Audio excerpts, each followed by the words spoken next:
the Rangers Journal now.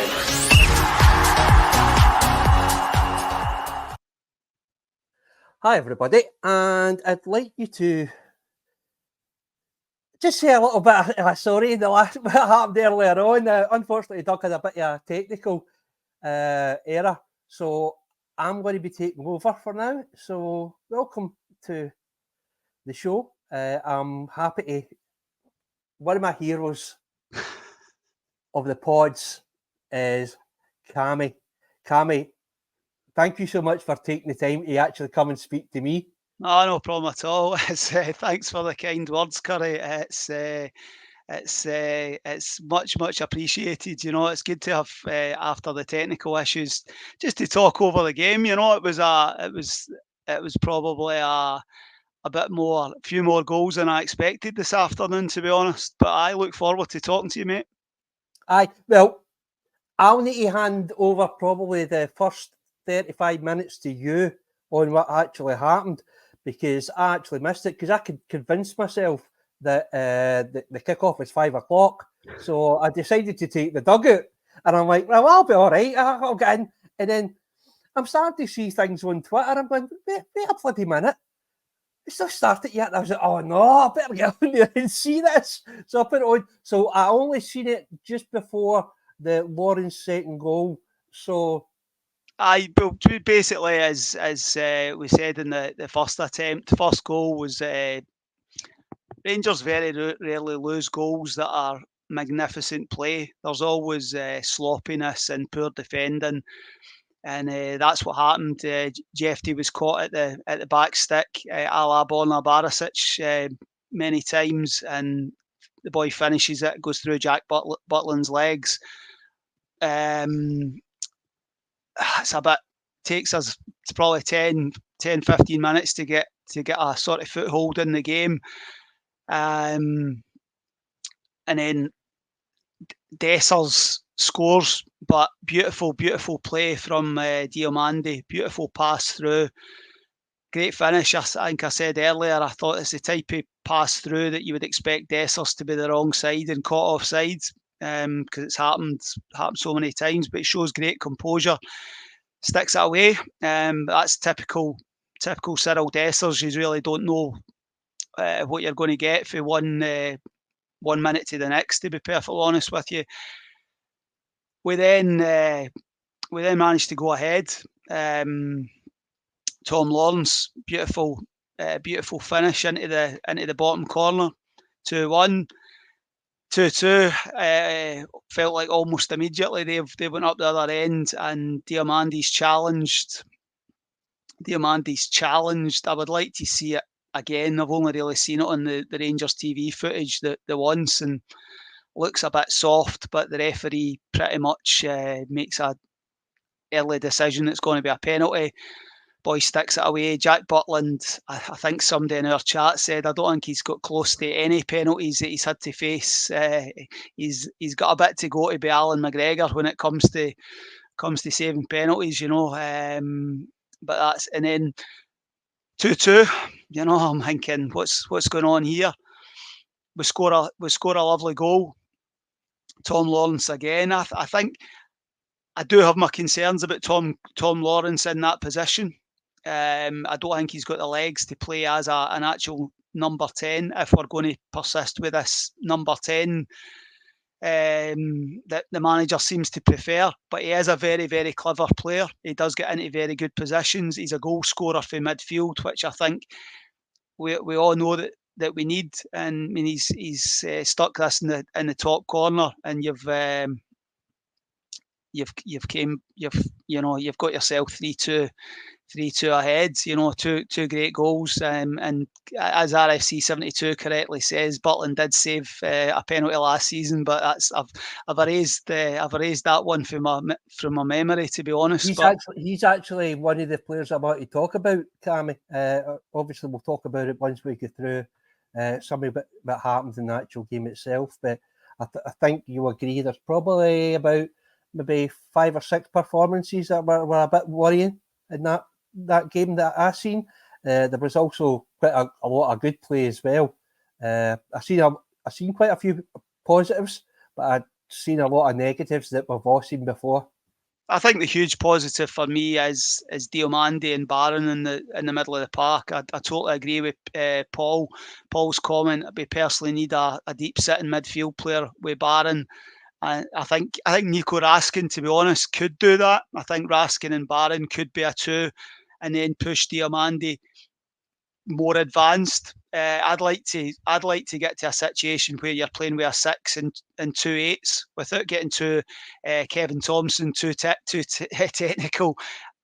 I'm not a great lover of the number 10. I just think it leaves us a wee bit open in the middle of the park. I think if you're going to play 3 in there or play 2 sitters and 1 in front, Diomande has got the skills. He's got the energy, he can tackle, he can get about the pitch. So I think that's the positives for me. You know, I think those two, I think Cortez is obviously still finding his way back after a lengthy absence, but I can see enough in him that he is going to be a decent player for us. I think he'll just grow the more he plays. Jeffy, I think going forward looks decent, but I think going the other way, I think both Jeffy and Cortez and both, Barisic-esque. I think there's a, to be honest, I think there's a potentially communication issues. I think there with Jeffy. I think it's obviously, I don't think Ben Davis on the inside of him is the greatest communicator. I think if Jeffy's going to be the left back, he's going to need somebody inside him, I think, that's going to help him. But I think Ridvan would be the starting fullback next Saturday against Hearts. Cortez, it's just an incremental pre-season for him after so long out. So, like you say, Curry, I think there's positives and there's concerning performances. I think we'll get on to Tav, and I think he looks like a player that has not had a great, and without getting into a Tav bashing, he's not had a great pre-season. I don't think he's played a lot. I think there's probably a lot going on behind the scenes, but he looks at least a yard off it. It just doesn't look. I mean, I think he's the one that's caught for. I think it's a penalty. I think he's certainly caught in a really poor position, and it's defensively he was a bit all over the shop, and it is a concern. Well, what I was going to say about, right, I'm the one to do the Tav bashing, so let's hear. See what you think, mate. See if I'm going over the top here. From what I seen in the second half, well, I never seen the goal for the penalties, but I seen the fourth goal, and it was all down to Tav because he basically looked as if there was absolutely no effort in actually trying to stop the guy or tackle the guy. I just feel that I've never seen a player at our club down the tools as much since Ryan Kent. I actually thought, I mean, see, I know I bash Tav all the time, but I think that was a pitiful display for him today. And I thought it was pretty unprofessional from him today. I don't think he showed any effort at all. Even his passing was woeful. Something you can usually guarantee. You maybe not get good passes throughout a game, but he'll pull out maybe 2 or 3 that are essential on your attack. I don't think he did anything today, really. I think he had one. I think you obviously missed it. I think it was the pass in for the second goal with Tom Lawrence. I think that was the only pass. But I think he looks like a player that is way short. I don't know how much training he's done, Pleaf. I think the legs had started to go at the back end of last season. I think without going into a Tav analysis, I think his ability to go up and down, I think the legs are, and I think when you're not having a great pre-season, I'm not sure that he's down tools, Curry, I must confess. I just think that he's a yard at least off it at this moment, and I think he was a yard off it midweek, and I think he was he was definitely a yard off it. I'm not a great one for saying down in tools, but I just think he looks like he's struggling potentially. I don't know what's going on behind the scenes. You know, I'm not cutting him I think it's interesting that Philip Clement said that Dujon Sterling would have started today. Is it worrying, Cammy, that no, I love Sterling. I think he's a tremendous player. I think he's going to do big things at Rangers. But is it a wee bit worrying? This is his 5th injury now. Now, I know it's only a precaution now that we're getting told, right? The thing is, if anything does happen to Sterling, who have we got to replace him? The Vines obviously does that position. I don't think he's got to the standard yet, or proved to us that he's got the standard that we need in that position. So if Tav does leave, he needs to be replaced. We need to sign a start. Yeah, we need to sign a that's what I was starting. going to ask. We need to sign. I said earlier, Connor Golson's about to go. We needed to sign a starting centre half, even if Connor Golson had stayed. If Tav goes, we 100% need to sign a starting right back. For me, I think I like Dujon Sterling. I think he's a functional. He would defend, but from what I can gather, the boy that we've just signed cuts in on his left foot. He wants somebody to be going on the other side of him. I don't. Dujon Sterling could yet develop into that sort of fullback, a la Nathan Patterson type of marauding right back sort of thing. I think we need to sign a right back, and that's, you know, it's if he's just wanting a right back to be a right back and just pass the ball 5 yards and just to defend, then Dujon Sterling will do it. But I think the injuries are a concern. I think that's, you could essentially have him and Ridvan in a bit of a, they can't give you 10, 15, 20 games on the bounce because they're always picking up niggly muscle injuries. And Sterling was the same, I think, at the early part of last season. I think he picked up an injury early on. I don't think he had a full pre-season, and it took him to probably close to Christmas when he sort of came into the side just after Clement came in. But there's so many. We need to sign players even before Tav and Goldson potentially leave. We have Yeah, 3 I totally agree, mate.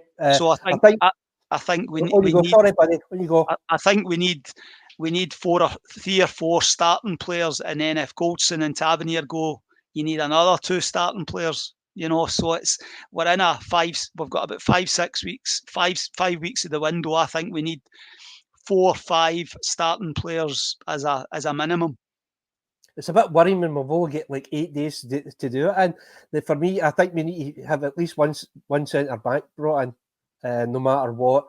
Obviously, we were just saying there, if they think the way things are going now, I think we'll definitely need a right winger to come in. And the most essential for me is a number 9.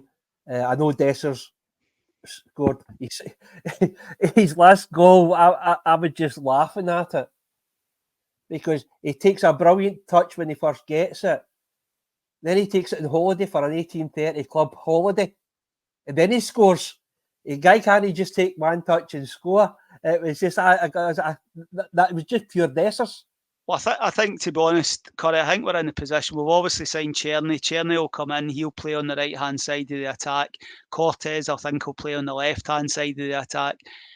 Dessers is Dessers. You know, I think Danilo's still finding his feet after the bad injury. We undoubtedly need to bring in, for me, somebody that's more reliable than Cyril Dessers. But I think the hope is that it's going to be Danilo. I don't think we sign another striker unless Dessers goes. To be perfectly honest with you, but I think we need a centre half or 2. And there's a lot to happen. I think you say, Curry, there's 8 days to go. I think we've obviously the European deadline is different to the end of the window. So I think the 1st of August, I think, is the deadline for the tie against probably be Dynamo Kiev. We'll just have to see what the next 4 or 5 days bring. I'm sure there's a lot going on behind the scenes, but I think to the end of end of August, we are going to have to be very, very busy. You've got the situation with Cantwell. If we're going to persist with this playing a number 10, we really only have Tom Lawrence and I think Scott Wright played there the last 15, 20 minutes. So you need to bring in that position as well. Cammy, do you think he'll continue to play the number 10 now that we've brought in a right winger? I think he's stuck in his. I think he's stuck in this is the way that I want to. This is the way that I want to play. I could be wrong. The one thing I did like at times today, Cortez didn't just stick out on the left hand side. Cortez at times did come in and he was a bit more. Wasn't just staying on the left wing, which I think is important. I think you have to try and be not just very easy to play against. It's but I think he's going to persist with the number 10. But my concern is that it leaves us very open in the middle of the park, unless it was a Diomande type that has the energy and the legs to come back. So you could have a 3 with a Barron, AN other, and Diomande, but we're only going on what we see. The manager appears to favour 4-2-3-1, and I think we just have to. I'm not saying you have to trust him, but I have concerns if that's the approach we continue to go with. See the second half, Cammy. I was looking at formation and it looked more like we were playing a 4-3-3. Especially when we were off the ball, I think they were falling back into a 4-3-3, and I didn't mind it too much. I think they stopped getting through us a bit more in the second half. I think there was a big change when Balogun came on. It's quite shocking that we're having to say that Balogun's probably our best central defender right now. I thought when he came on, I thought he did well, and I think it showed up with the defence quite a bit.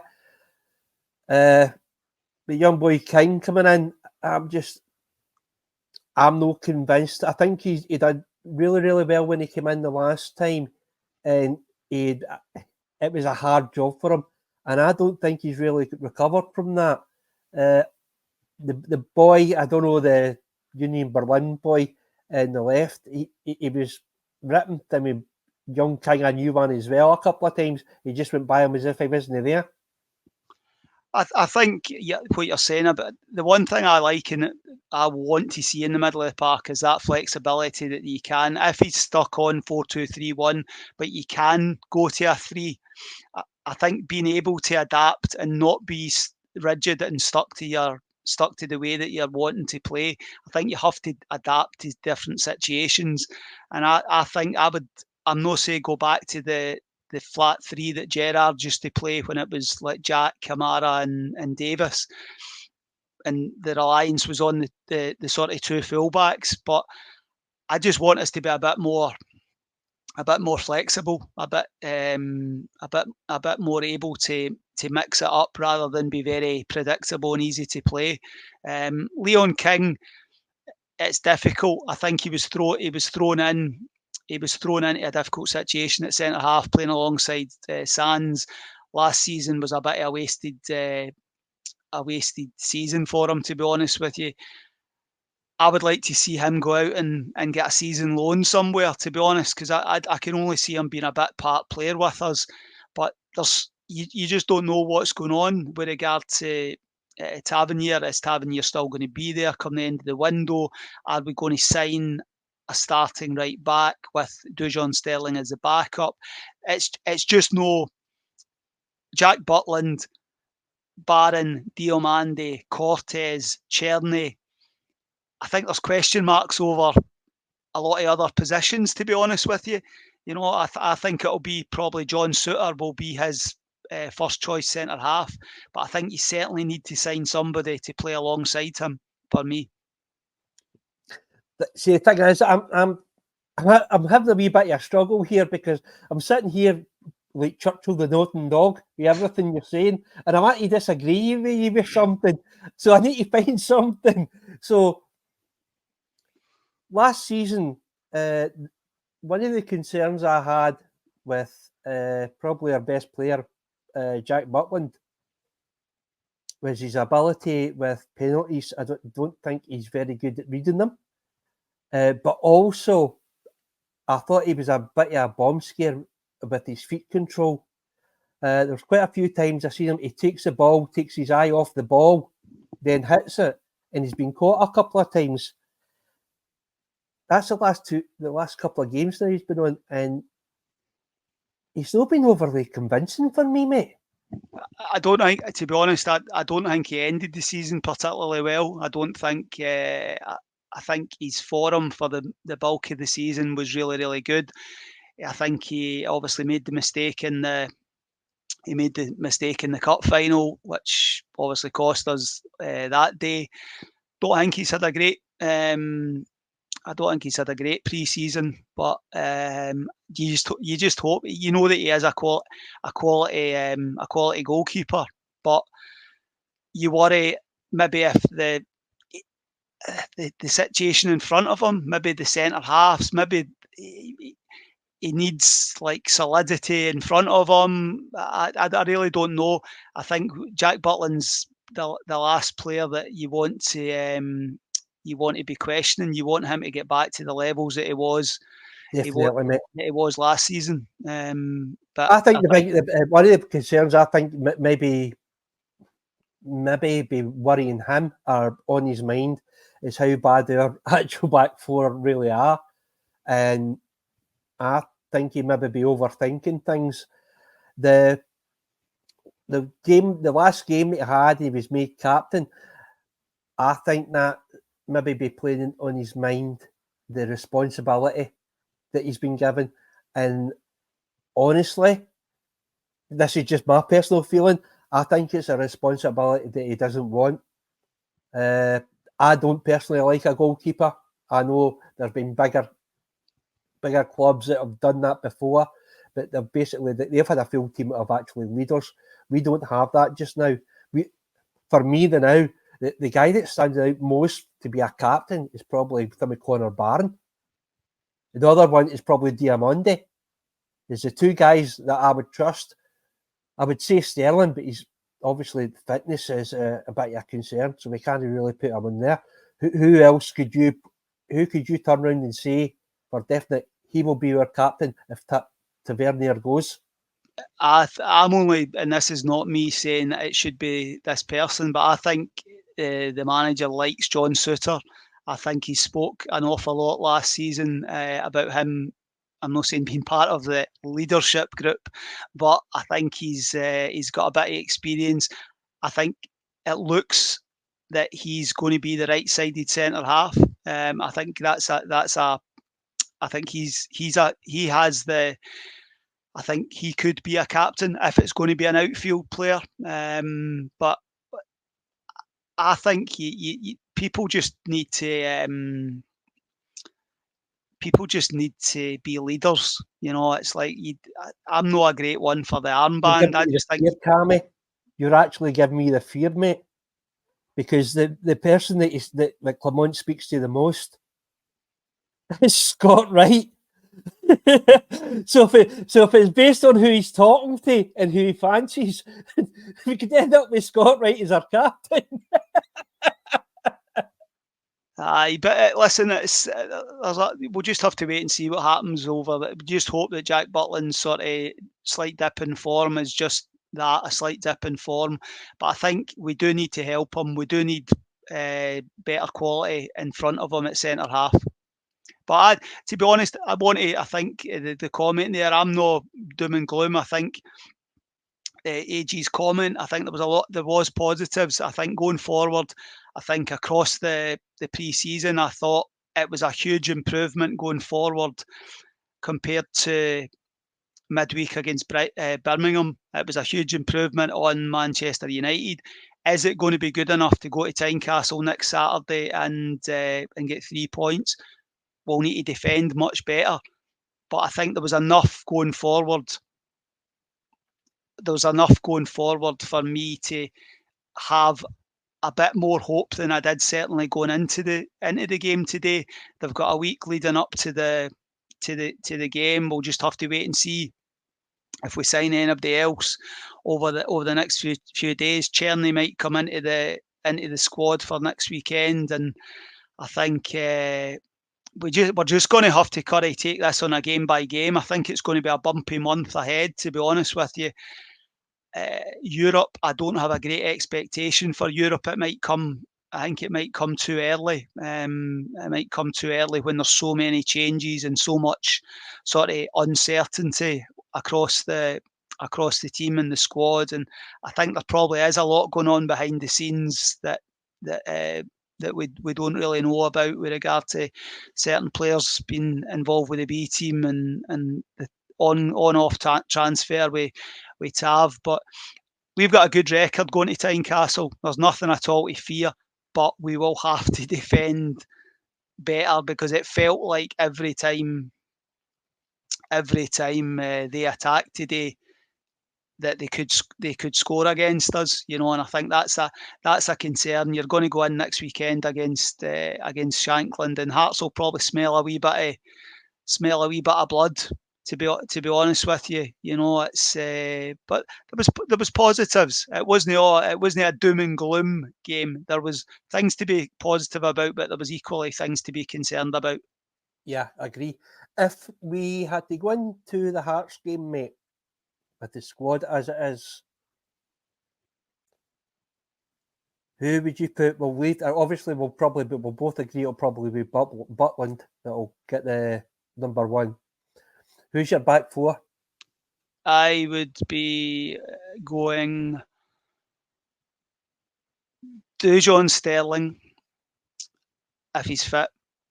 I would have John Souttar, Leon Balogun, and Ridvan. That would be my back four. Totally agree. My back four as well. That'd be my back four. I think middle to front, I think, will probably be what started today. And it depends how fit Cherny is. But I think it's most likely that it'll be Barron, Diomande, Lawrence, Wright, Dessers, Cortez. I think that is what it is. I think he clearly, you joked about Scott Wright. He clearly likes Scott Wright. If Cherny is up to speed and he shows up well in training, I'd throw him straight in, to be perfectly honest with you, because I think we can't be in a position where we're signing players and they're going to take 3, 4, 5 weeks to get up to speed. He was at the Euros. He's going to have a reasonable level of fitness. I don't think he'll be too far behind, to be perfectly honest with you. But I think I don't think it'll be far away from the team that started today, to be honest. But there's loads of things to be concerned about, but we've got a good record going to Tynecastle. There's nothing to fear. We have to just start the season with 3 points. Really, no matter how it looks, Curry, to be perfectly honest with you, it's just about getting 3 points on the board. Aye. Well, with Scott Wright, mate, somebody said in the chat, and I think there's a couple of people that said it. By the way, I'm sorry I can't put your messages up. I don't have the ability to that, because obviously this is not my channel. With Scott Wright has probably been one of our best players in the pre-season, mate. And the matter of trouble with Scott Wright is he is so inconsistent. And as soon as the final ball comes, he's quite trivial to making the obvious mistake. And that's the thing that bothers me with him. If Scott Wright could put performance week in, week out, like he has over the last two, I think I'd be quite happy to play him. But I don't think he's got that in him. I just think I don't know what it is, but he's got a Dessers mentality. When you're up front, the final ball is just a panic for me. And that's the thing I don't like about Dessers, is because every time he gets in a good position, and it's an easy goal, he seems to take the more difficult way of doing it.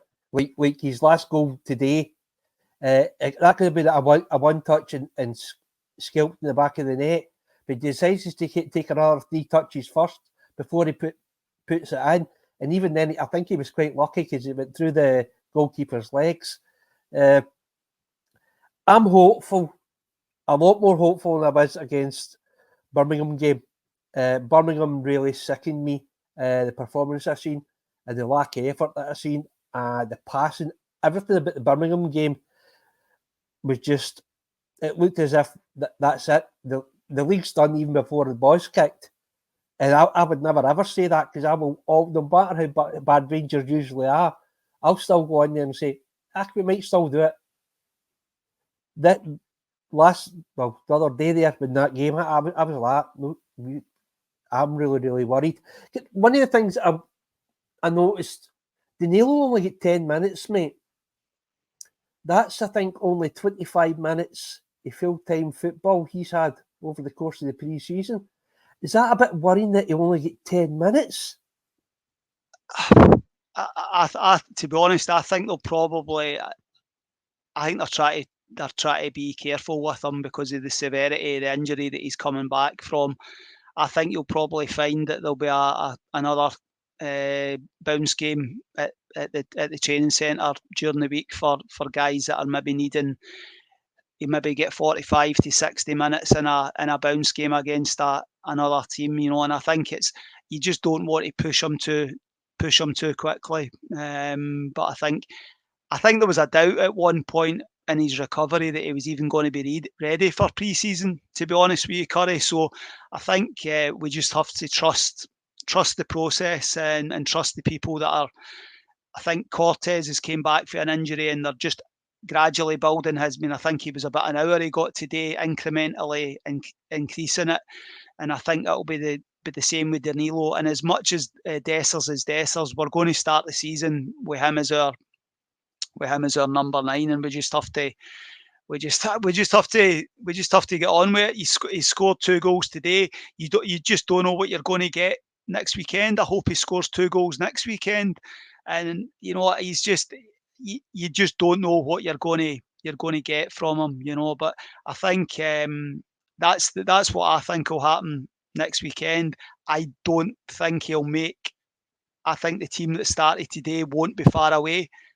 But my personal opinion, if Tav is not at the level of, if Tav's at the same level of fitness that he has shown in the last 2 friendly games, and there's things going on behind the scenes, and he isn't going to be a Rangers player at the end of the transfer window, and Dujon Sterling is fit, Dujon Sterling starts for me. I think Tav at his best is a key part of our team, but he's there's obviously whatever's going on, plus his fitness. I wouldn't be starting him next weekend. Oh, as AG says, the chap, mate, I think he must not play for Rangers again. And I think his last 2 performances, obviously there's a fitness issue. I think I noticed that in the 2 previous seasons that he came in, that he'd lost a yard or 2. He had bulked up quite a bit. His muscle mass was quite. He'd been definitely working on that, but his actual physical fitness, I don't think he was using much of that, and I think that's slowed him down quite a bit. I obviously bash Tav all the time because we've all got our players that we don't like. You say you don't like Cantwell, which I think is an absolute disgrace, but you're allowed to don't like players, apparently. You've got to disagree with me on something. So it's that's. Hey, listen, I'm not going to let you be a full pod without no saying nothing.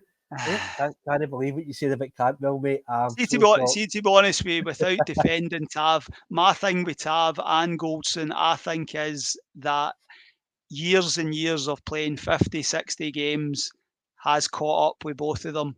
And I think that Tav signed for us 9 years ago, and I think he's probably close to 500 appearances for the club. I think it's just he's reached that stage that I did when I was early 30s, that your legs go, and I just think his body's not able to do what he was able to do 2 or 3 during the run to Seville. That's only 2 years ago. I just think he's the legs have went, and I think it is the right time for him to move on. To be honest with you, and we just have to. This uncertainty, I don't think, is particularly helpful. I think it would be good to get a bit of clarity with regard to what is happening with Tav, because you don't want it to be to the detriment of the team going into the start of the season. Well, I'm going to close it off, mate. That's been 35 minutes. I don't want to. Obviously, you've already been on for 10, 15 minutes on and off, right? And I've got a Chinese downstairs that's sitting there with my name on it. Aye. What's her name? Don't tell my missus. Right. One last thing, mate. Then, if there's one position and only one that you can have coming in as a signing for the rest of the season until the transfer is over, you're only allowed that one position. Where will it be? Centre half. Really? Yeah. Because centre half, I just think we're an accident waiting to happen if we go into this season with Suter, Davis, and Balogun as your three. I don't think you could rely on. I just don't think you could. You're restricting me to one. I've been on about a spine for. I'm talking about a centre half, a Stephen Davis in the middle of the park, and another centre forward. We've been saying that for about 3 seasons, Cammy. Of course, we have. Finally, we've signed a right winger that typically kicks with his left foot, which is the most. I'll tell you what, I think there'll be a lot of pressure on him, a lot of expectation for Rangers. There is undoubtedly, but I think we needed, and I said earlier on, Curry, we needed a centre half, a starting centre half or two prior to Connor Golson leaving. That's why I say we need a centre half. We need a dominant centre half. We need Carlos Cuellar, 2007, 2008. I wish. I wish. But that's and it's slightly concerning that we were linked with the boy Cordoba, who obviously very early in the window, he then obviously went to Norwich. But we've not been linked with it. And I know there's not a lot coming out of Rangers. Anything seems to happen, it comes from the media across in the country we're trying to sign players from. I'll be amazed if we're not actively trying to sign centre halves, because I just think that we're short in a lot of positions, but I think we have to bring in there. I think if that would help us defensively, if you could get a really top quality centre half. I think that you've got the positives in the middle of the park with regard to Diomande and Barron. We've got concerns ahead of that with Dessers, but I think that it's vitally important, and I think it's vitally important for Jack Butland that he has better quality in front of him. You're nearly swayed me, mate. You've nearly swayed me, but for me, it's a out-and-out number 9, mate, for me. A proven goal scorer that I think we need, because no matter how bad we are at the back, the amount of chances that Rangers create, if we've got somebody that can put the ball in the back of the net consistently, it doesn't matter what the other team score, because we'll score one more at least. So that's the way I see it. I just seen somebody in the chat. This was earlier on. This will be my last Cammy, right? We Ross McCausland, right? I thought he'd done absolutely tremendous last season. So far in the pre-season, I've not been that enamoured with him, to be honest with you. I'm not too sure. What's your thoughts? I think it's he's not. I don't think there's been a great deal of positivity through pre-season. I think Diomande and Barron's they're your positives through the pre-season. To be perfectly honest with you, I think they've done well across the piece. I think Ross McCausland came in and done okay last season, but I think it's this. It's kicking on again, and I think he might look at Czerny and he might learn. He might take things from a better quality coming in, but I don't think he's going to be the starting player on the right hand side. And I think as it stands just now, I think Scott Wright probably starts before Ross McCausland as the sort of backup, which is a concern. You know, I mean, you could essentially have, if you signed Seema, you could have Cortez on the right wing and you had Seema on the left wing, but I don't think that's going to happen. But I think Ross McCausland, it's just about, I think, second season, he's just going to have to try to improve on last year. I think there is potential there, but I don't think he's ever going to be a starting Rangers player. But I think he's just going to. Can I just butt in there, mate? I'm just going to clarify something for somebody. AG, what I meant by he done tremendous was he done tremendous considering he just came in as a young boy into a first team. That's what I meant by he done tremendous. I never said he performed tremendous. I'm just saying for what he had to come through. So just wanted to clear that up. Right, Cammy, thank you so much, mate. No problem. It's been a pleasure. Thank you.